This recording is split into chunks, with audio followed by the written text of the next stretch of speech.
Hei, olen Jaana Penttinen ja tässä on Zora ja Tiiti. Hei, olen Meauski ja tässä on Doris ja Pirkko.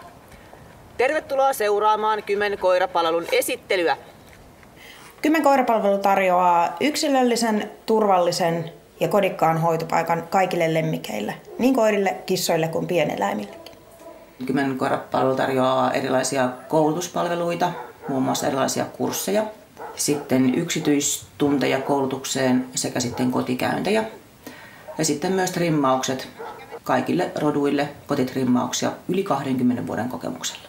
Eli ihan ensi alkuun meille soittamalla esimerkiksi, eli ottaa yhteyttä, niin sitten henkilökunta osaa ohjata oikeanlaisen koulutuksen pariin. Eli siinä kun puhelimitse vähän kysellään ja tiedustellaan taustatietoja koirasta ja kenties ongelmista, niin sitten päästään valkkaamaan, että olisiko heille kenties joku kurssi hyvä, mistä voi aloittaa, vai ihan kenties kotikäynti, tai sitten ihan yksityistunti, että sitten yhdessä mietitään, että mikä on paras vaihtoehto. Niin ihan minkälaisen lemmikin kanssa tahansa voi osallistua. Olisi hyvin suotavaa, jos tultaisiin jo pennun kanssa tavallaan opettelemaan kaikki asiat niin kuin oikein. Eli ihan siitä pentukäytöksestä lähtien ja tämmöisestä tapakasvatuksesta lähtien niin hyvä, että jos niin kuin opettaa koiran oikein, niin sitten ei tule kenties siellä myöhemmässä vaiheessa isompia ongelmia eteen laisinkaan. Myös aran koiran kanssa tai aggressiivisen koiran kanssa niin voi tulla hoitola-asiakkaaksi. Eli meillä on tosiaan niin henkilökunta pystyy käsittelemään kyllä erilaisia koiria. Ja myös kursseille voi tulla aran koiran kanssa tai aggressiivisen koiran kanssa. Eli usein se olo helpottuu siitä, kun koiralle päästään oikealla tavalla opettamaan asioita uusiksi, niin usein helpottaa sitten ne pelkotilat myös. Nimenomaan tämmöisien kulmakunnan kauhujen pitää tulla kursseille. Koulutuspalveluilta löytyy nuo kurssit, joita on lähes ympäri vuoden. Ja siellä on hyvin monenlaisia kursseja. Esimerkkinä mainitaan vaikka johtajuuskurssi, joka on tarkoitettu tämmöisille kenties koiran hallinnassa, jos on jotakin ongelmaa, niin semmoisille koirakoille. Eli jos on yleensä tottelemattomuutta, räyhäämistä vieraille koirille, hihnassa vetämistä tai muuta vastaavaa, niin erinomainen kurssi semmoisille. Sitten kurssista löytyy muun muassa ohituskurssi, ja se on nimenomaan tarkoitettu koirille, jotka eivät oikein malta tai pysty ohittamaan vastaan tulevia koiria, niin siinä korjataan sitä ongelmakäytöstä sitten kurssin aikana. Sitten kurssista vielä voi mainita vaikka ihan tämmöisiä perustottelevaisuuskursseja, eli sieltä löytyy pennusta alkaen ihan vaativampaan tasoon saakka. Eri maastolajit löytyy kaikki, ne pyörii säiden salliessa ympäri vuoden, mutta lähinnä sitten kesäaikaan ainakin sieltä löytyy haku ja jälki, esineetsintä ja niin edespäin. Sitten on kurssien lisäksi yksityistunnit, eli ihminen voi varata halutessaan sen ihan yksityisen privaattikoulutuksen.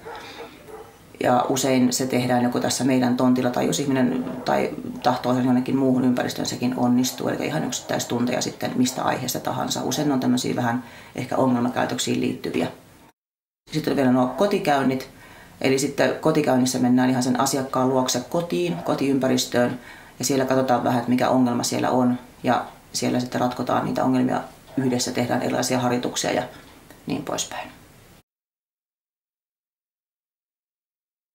Tokihan koiria voidaan kouluttaa eri tavalla, niin se saadaan nöyristeleviä ynnä muita semmoisia vähemmän iloisia kavereita, mutta mun mielestä se ei ole sitten taas oikein.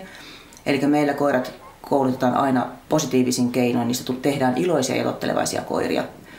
Ja nimenomaan se tyyli, millä niitä koulutetaan, niin on minun mielestä hirveän tärkeä. Eli pitää huomioida se koira yksilönä aina ja se kokonaistilanne.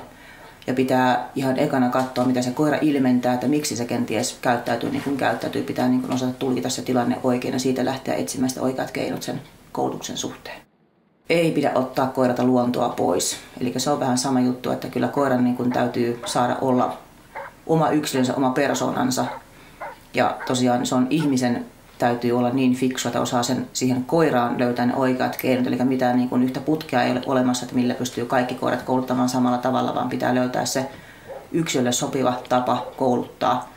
Ja siinä nimenomaan, että se koiran oma iloisuus ja oma luonto pitää säilyttää, että sen täytyy saada olla oma itsensä.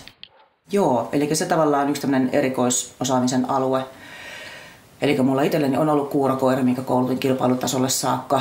Ja sitten tässä mun työntekijällä Mealla on tällä hetkellä myös kuurokoira, mikä on kilpatasolle saakka koulutettu. Kuuron koiran kouluttaminen on hieman erilaista kuin tämmöisen normaaliaisten varustetun, eli siinä täytyy vähän enemmän käyttää tai vielä tarkentaa sitä elekieltä ja on niin kuin käytettävä itse elekieltä ja kropan hallinta on tärkeää, mielenhallinta erittäin tärkeää, kun koiraa kouluttaa. Eli siinä tulee hyvin justi nämä kaikki tämmöiset tavallaan koiran omat käyttämät eleet, ilmeet, niin pitää tietää ja tuntea hyvin, että pystyy tavallaan lukemaan sitä koiraa, pystyy kertomaan, viestimään sille ilman sanoja, että mistä on kysymys ja mitä halutaan sen tekevän.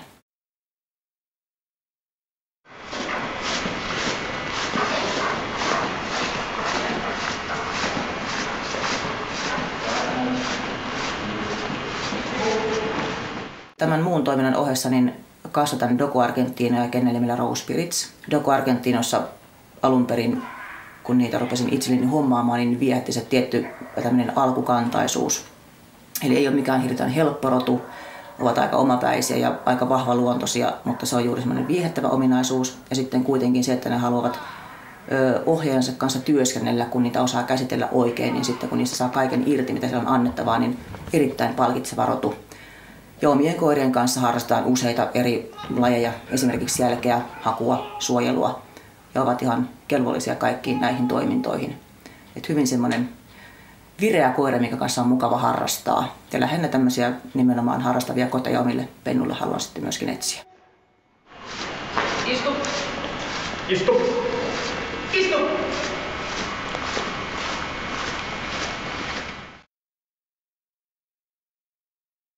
Koirapalvelulla on erilaisia osastoja. On erikseen kissoja ja pienten puoli. Sitten on koirille erilaisia vaihtoehtoja boksien suhteen. Eli on käytäväpaikkoja, joista näkee ohikulkevaa liikennettä sekä ohikulkevia koiria, asiakkaita. Ja on periaatteessa koko ajan mukana hoitolan arjessa. On myös rauhallisempia bokseja takakäytävällä, joissa koira voi olla omassa rauhassa, ei tarvitse seurata ohikulkevia koiria eikä muita vieraita ihmisiä. Eli saa olla rauhassa hoitolan henkilökunnan kanssa. Sen lisäksi on myös noita luukkupaikkoja, mistä koira pääsee suoraan ulos. Eli koiralla on oma pieni ulkotarha siinä boksin yhteydessä. Näiden lisäksi löytyy 2 luksushoitopaikkaa. Eli toimistosta löytyy luksusboksi sekä iso luukkupaikallinen boksi, jossa on siis se oma ulkotarha. Ja nämä saa varattua varaamalla luksushoidon. Hoitola lämpiää ilmalämpöpumpun ja lattialämmityksen avulla. Ja jokaisella osastolla on oma lattialämmityksen kytkin. Eli pystytään säätämään kissojen puoli erittäin lämpimäksi ja vaikka ulkokoirille oma tommonen tarhallinen yksiö ihan ulkokoirille sopivaksi viileäksi tilaksi. Täyshoito eli ihan perushoito, joka on kun varaat hoidon lemmikille, niin koiralle sisältää vähintään sen 3 kertaa päivässä ulkoilutuksen, joko hihnalenkein tai hoitolan tarhassa ulkoillen. Se sisältää ruuat, perus puhtaanapidon, vällyt, eli hoitolasta löytyy pehmikkeet boksiin jo valmiiksi. Sen lisäksi, jos on tarvetta, koiralla on jokin lääkitys, niin se lääkityksen anto sisältyy myös hintaan. Koittakaa ihmeessä, tulkaa käymään. Eli mikä tahansa eläimiin liittyvä, koiriin liittyvä asia, niin neuvoa saa, apua saa. Oli sitten kyseessä koiran hoitopaikka tai sitten tämmöinen koulutusasia, niin ehdottomasti niin tulkaa käymään ja keskustellaan asioista ja saamme kenties hyvää aikaiseksi yhdessä. Eli tervetuloa meille.